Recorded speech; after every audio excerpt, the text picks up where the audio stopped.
Hello everyone, welcome to Delusion. I'm Sunshine. In our time, there's an interesting phenomenon. We've invented countless ways to define success and plan our lives. We're constantly driven forward by various to-do lists and life blueprints, as if a perfectly detailed plan is all it takes to reach the ideal destination.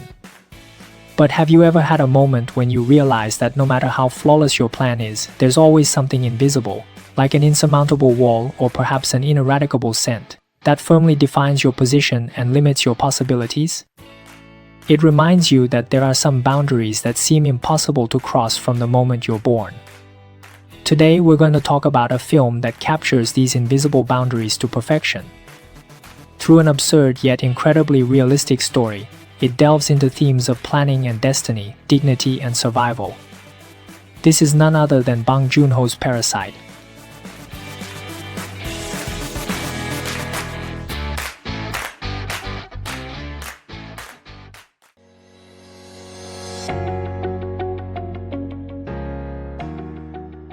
Speaking of director Bong Joon-ho, movie fans are surely familiar with him.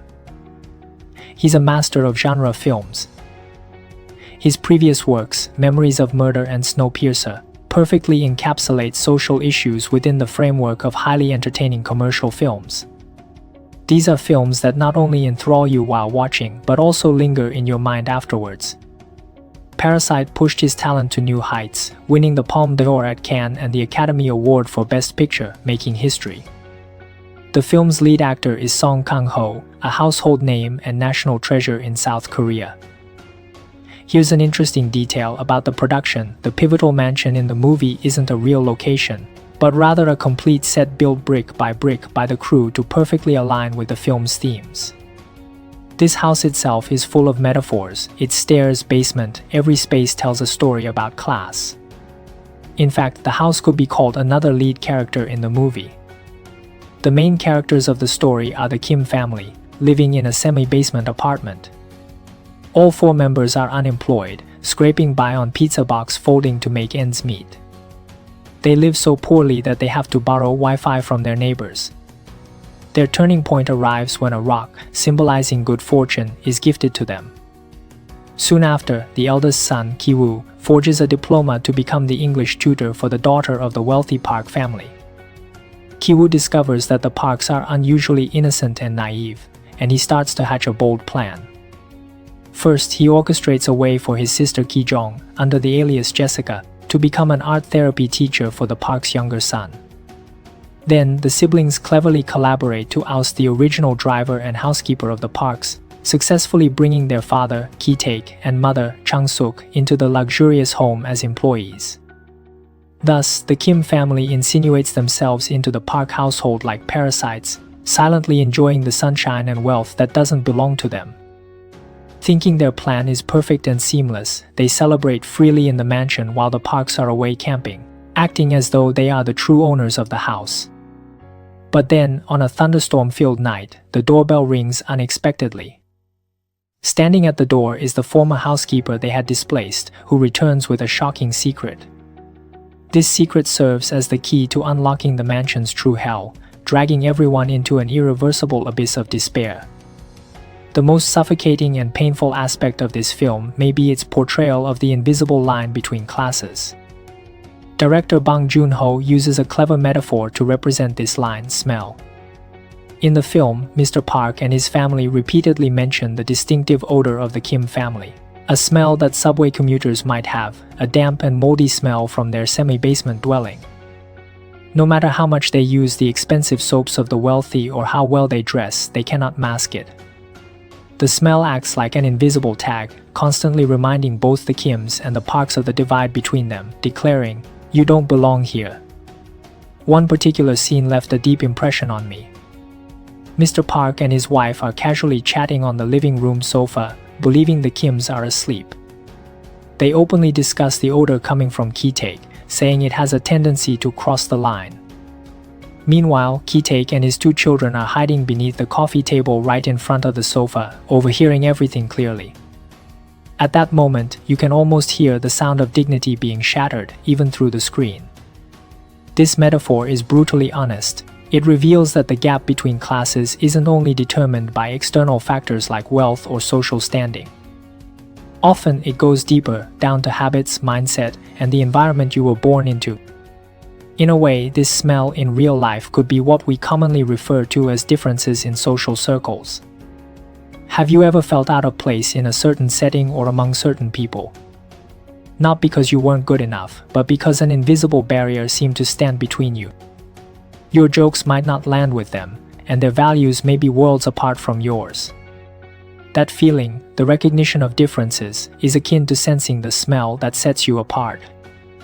Through its sharp symbolism, the movie magnifies these human disconnects, forcing us to think, is this line truly impossible to cross? Apart from the cutting metaphor of smell, the movie tackles another deeply disheartening topic, the idea of planning. Ki-taek, the father, often says something that sticks in your mind: the best plan is no plan. This phrase might initially sound defeatist, like it embodies a sense of giving up. But considering his circumstances, it carries a dark humor, a satirical wisdom. At first, the Kim family had a plan, and it worked exceptionally well. Step by step, they infiltrated the wealthy household, seemingly achieving upward mobility. But when the former housekeeper returns with her secret about the basement, all of their plans unravel.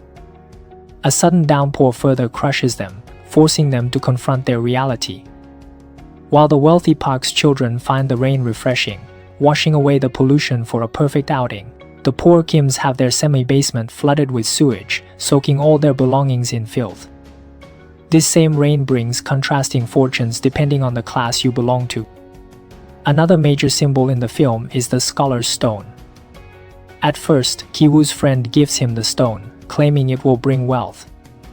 Ki-woo cherishes it as a symbol of hope and even saves it during the flood, believing it embodies his future success. Yet, in the film's climax, the very stone becomes a weapon he uses to attack others and nearly ends his life. This transformation is deeply ironic. It suggests that excessive, unrealistic desires and plans can not only fail to bring success but may also become the burdens that crush us. It prompts reflection: do we often carry our own stone in life? We set countless goals, buying a house, getting a promotion, earning millions, and convince ourselves that with enough effort and the right planning, everything will be possible. But when life's torrential rains arrive, will these plans withstand the flood? Or will they collapse like the Kim's semi-basement? The movie offers no answers. Bong Joon-ho astutely leaves the raw reality exposed for us to confront. No plan isn't necessarily about giving up. It might be a wake-up call to understand the limitations of reality and learn to find reconciliation in the chaos of life. This could be the hidden solace in an otherwise deeply thought-provoking film: to embrace uncertainty, accept imperfection, and rebuild from the ruins. One of the film's most resonant lines comes from Ki-taek, spoken to his son Ki-woo while seeking shelter in a gymnasium. You know what kind of plan never fails? No plan at all.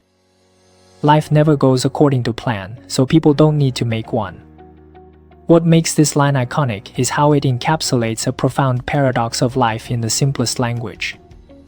It's both the bitter philosophy of survival for those who have suffered repeated defeats in life, and a Zen-like wisdom, reminding modern audiences caught up in planning that perhaps letting go of obsession and embracing uncertainty is the ultimate key to life.